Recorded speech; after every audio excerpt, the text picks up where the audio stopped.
What better way to unwind than visit with some of the locals? Japanese koi carp, to be exact, which are worth about £10,000 each in England. Okay, fish. Believe me, these are not your everyday garden variety goldfish. I don't even know if they're hungry or not. Whoop.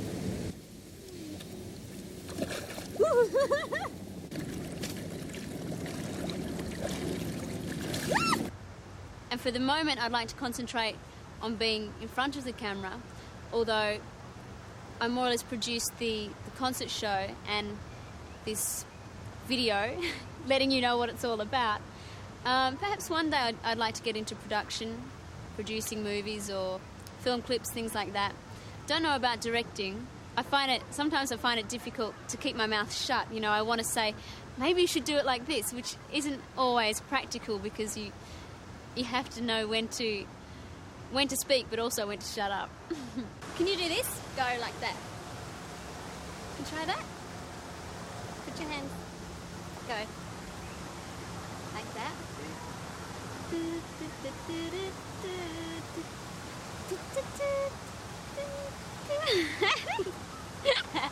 You do it yourself. Go.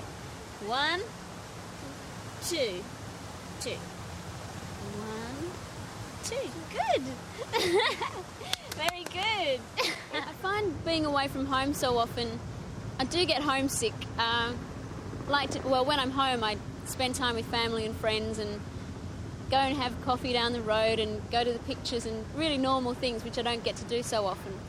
And I think the worst thing is living out of a suitcase, and I've often heard other people say in interviews that being on the road is a case of laundry, which I can understand because you're travelling and your dirty washing piles up.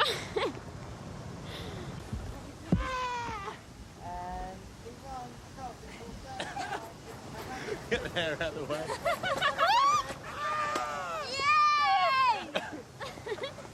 Yay! I heard and the camera went click.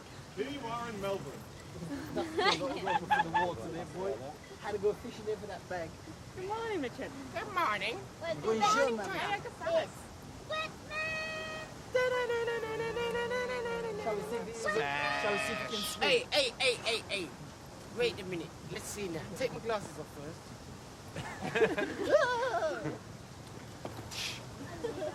Oh, you want to take me over? We never did give Paul a box for his birthday, did we? No, mate, you're going to... Down I go. Oh. She's done an impression of Banana Man. She's done an impression of... What else is it? She's doing Wet Man there. Remember Banana Man? Banana Man. Banana Man on the back in that studio. This is a new garment modelled by Kylie. I've just spent about, how long? 3/4 of an hour? Easy. An hour getting into this, which is absolutely beautiful.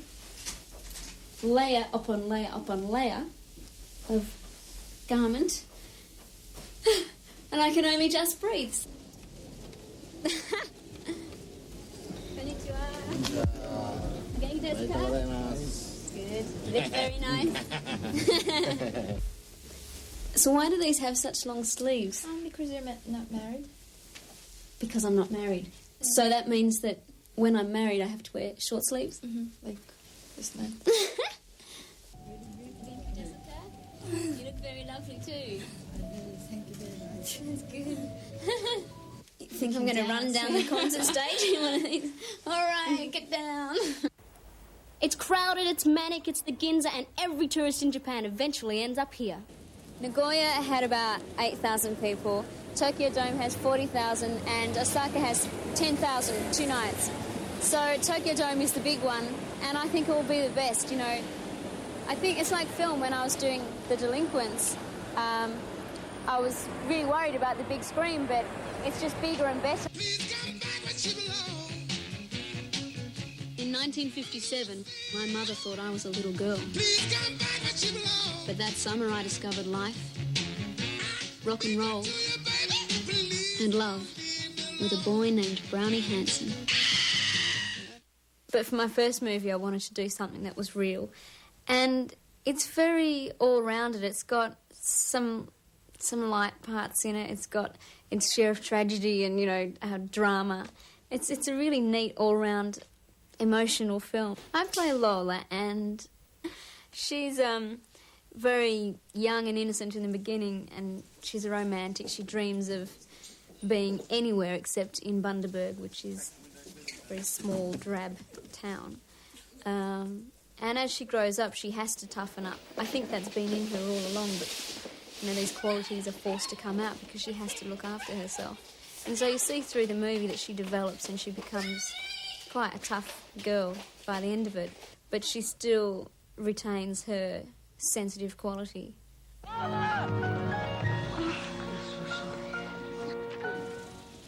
They call Tokyo Dome the Big Egg, and you can see why. I can't believe it's all happening tonight and they haven't even laid the floors yet. They're still building. It feels like absolute chaos here. They're hammering, sawing, putting up rigging and lights and unloading all kinds of huge camera equipment. All these people here, all this activity, it's just like a little city.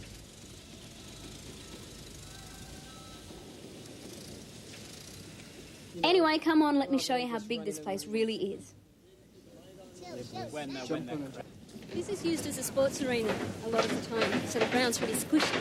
Producing a show like this is a little bit like piecing a mosaic together, coordinating the music, the choreography, costumes, lighting, making sure the stage is set and the sets are built. Uh-oh, they've built more. I've got to walk around. As a producer, I had all of 2 weeks to put this whole show together, and as you can imagine, I was very nervous about doing it for the first time. Pulling it off has given me a tremendous sense of achievement. Now I can understand why people say nothing beats working live, especially in a place like this. So that's it, midway.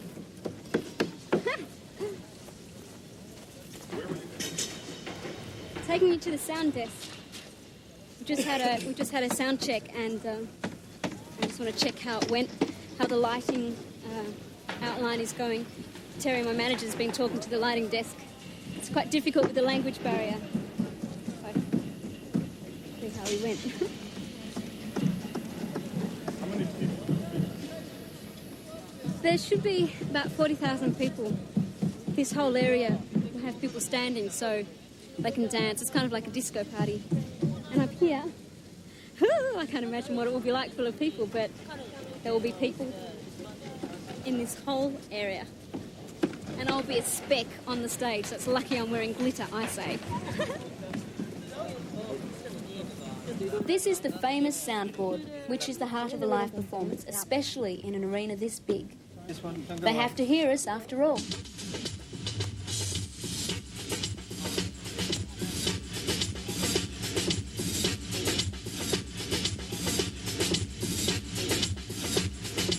One, two.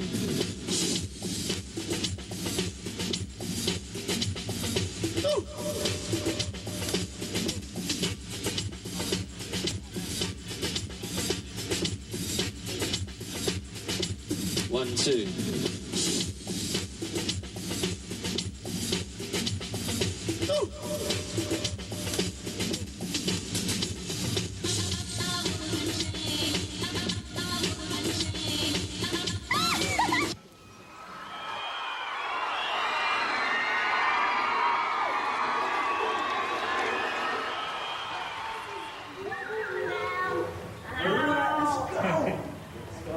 Let's go.